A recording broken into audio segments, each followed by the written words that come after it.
Hello everyone and welcome to today's video. Today we're doing a review. Today we're going to be reviewing this set of markers, which is the Cool Gray Copic Sketch Markers set. Yes, got it right. And basically, if you know anything or if you're familiar with professional markers, you probably have heard of Copic. They have a very controversial reputation, I think. They are known to be the best, or if not at least one of the best alcohol-based professional markers in the market. They come in hundreds of different colors. I think it's 358 to be exact. They have different type of tips, and overall they deliver, in my opinion, a very good performance. On the negative side of the reputation, they're known to be very expensive. And when you think about it, yes, they are actually very expensive. Like, each individual marker can cost between $5 to $8 depending on where you get them. I got this set on Amazon and it was $63, I think, which puts each one of these markers a little bit above $5 if I do math correctly. So yeah, it can definitely be a lot. I do have a lot of markers, but my disclaimer is that I have gotten these probably in the time span of 8 years, if not more by now. And I started with Prismacolor first because they were cheaper. I've been playing with these for a month now because that's how you do a review. You know, you use the product for a while and then you give your opinion. And also, in case you were wondering, who am I to be recommending or reviewing these markers? Basically, I am an artist, I am an animator, I am an illustrator, and one of my passions is to like sketch and color with markers. And then you can make your decision if you're gonna trust my opinion or not. Hopefully you do. I've had Copics before, but this is the first time that I buy a full set, which is what I'm gonna be reviewing today. Like, is it worth it getting this set? Do we need all these like shade of grays? How good are they? Let's just get to the point. Let's start like testing these babies and see if they're worth it or not. First, I want to compare, first of all, let's just take a beautiful look at them, because in my opinion, they're beautiful and like they're very satisfying to look at. Do you know how back in the day, there was like a hashtag Skype on Instagram? Well, this is like art for me. Anyway, getting back to what we really came here for. This has two types of tips. The first one, it's your more conventional one, which is the chisel tip. The cool thing about this tip is that it gives you so many different options on how to use it. So for example, you can do the very thin, then you have the medium thickness, then you have the wide. Also, you can use it like this way, and you can do things like this. So you can see that it really gives you a lot of range and a lot of options when it comes to coverage and when it comes to like different tilts and like different thicknesses. So yes, this is a tip that it's really useful and very pretty. Like, look at it here again. And then you have the brush tip, which is very useful and it gives you a lot of flexibility. If you're looking for more of a watercolor style or like a watercolor finish, these will be extremely helpful. So it really depends on like what you're looking for. This, in my opinion, will blend things better. It will give you a watercolor sort of feel. Like, this will make it feel more like markers. Usually I use the brush tip more, but having both options, it's great. The next thing I wanted to do is to compare the tips from the Prismacolor marker with the tips from the Copic marker. Okay, so when you look at these two tips, they might look very similar. However, I have used them for a long time now, both of them. The Prismacolor one has like more like a clothy feel to it, which is not a bad thing. With the Copic, I definitely feel I have more control over my strokes and it feels more sturdy, and I think it feels better throughout time. I think this one wears out sooner. They're both really good. I just think this is something that maybe you cannot appreciate on camera, but when you use the two of them, like, you really feel it. Also, for these, you can buy like replacements of the nibs online, so that's also a plus. But that is not what we're reviewing today, so let's just continue. And since I already talked about the duration of the tip of this marker, let's continue on the lifespan topic of the markers. Since I've had, multiple ones from before, probably these markers can be like 4 to 5 years old. Maybe not that much, maybe like 3 to 4 years old. A lot of them I've used a lot, others not so much. But for example, this gray, one of the ones that I use the most, it still holds. Like, oh yeah, this works amazing. And I've drawn a lot with this one.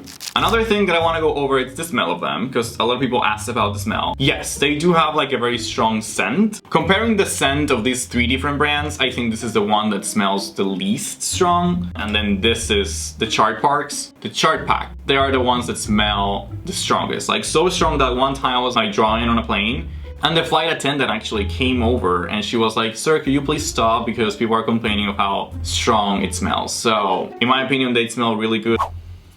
Actually, yeah, they smell really good. But I also enjoy the smell of gasoline, so. And now that we went over all of that, I think we can finally get to the good part, which is swatching. Let's just create our swatches now. And the way that I'm gonna do this, it's like side by side. I'm gonna do a swatch with the brush tip and then a swatch with the chisel tip. They start with 0, 0, then 0, and then it goes from 1 to 10. The 1 through 10, it's the percentage of black or of gray inside of them. So 1 has 10% of gray, 3 has 30%, 4 has 40%, and so on and so forth. And then last but not least, here goes 10. My first quick thought is that I was expecting 0, 0 to be even more transparent than it is. 0 seems to be good, but I don't think there's a lot of difference between 0 and 1. There's not a lot of difference between 2 and 3, 4 maybe, then 5 and 6 look very similar to me, and for some reason I feel number 8 looks like extremely dark, like even darker than 10 and darker than 9. At least in real life, I think 8 looks darker than 10. So based on these observations that we're doing here, I have one theory. Maybe you don't need all of them. Maybe just having half of them, you know, like every other one, it's enough. And maybe with that you can still get like, maybe not the same results, but you could get very similar results. So in order to prove that or test that, I went ahead and I did a little test here. So what I did is I swatched again, skipping every other color. Again, in my opinion, 8 looks darker than 10. But yeah, I think this is still a great range of values for you to work with. And then here I went ahead and I created 2 very blended gradients. One using the 12 markers and then one using the 6 markers. Obviously the one with 12, it's like a little bit like smoother. I think the biggest difference right now, it's going from 0, 0 to 0. But again, like, you don't really need that 0, 0. Again, my theory of like you getting only 6, it's just getting stronger and stronger and stronger. But yes, I think we've done enough testing or swatching. So why don't we just like sketch something quickly? I'm gonna actually do this sketch that I had. I'm gonna put values to it with the markers and then just see how it goes. Usually the way I approach this, after I have my sketch or like my line, I go ahead with one of the very like light ones. Probably I start blocking my shadows with either the number 1 or the number 2, and then I build up from there. But again, if you're confident in your knowledge, probably you can just like start with darker values from the get-go, and probably that will save you ink on the long run. That makes me sound that I don't know what I'm doing, or that I'm not confident in my shading skills, which might be true. And then I go back and add again lighter values and start using them to blend, or use them as my midtones. But again, this is not a tutorial and it is a review, so I think this is enough for the purpose of this video. But yeah, now that we have this sketch done and you guys got to see how they perform, why don't we just wrap it up and get to our final conclusion. Now it's time to get the final answer or like our final opinion.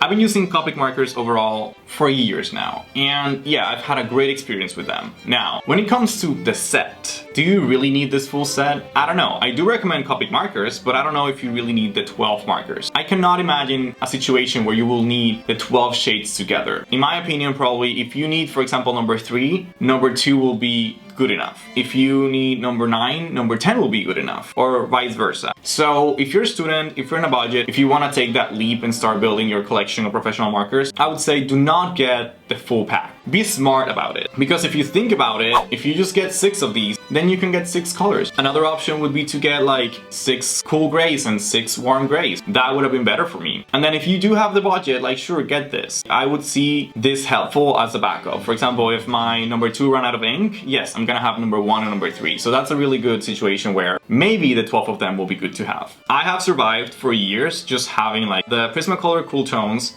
and I only had every other color. Also, if you're looking for cheaper options, Prismacolors are really good as well. Anyway, with that said, I think that's all for today. Hopefully you got some informative input when it comes to Copic markers. If you found this review helpful, hit the like button, subscribe to the channel, tell the algorithm to help me out. Any other relevant information that you might know of these markers, like leave them down in the comments so I can read them and maybe you can help out someone else too. And in the meantime, I'm gonna go sketch some people probably for TikTok. So hopefully I'll see you in the next one.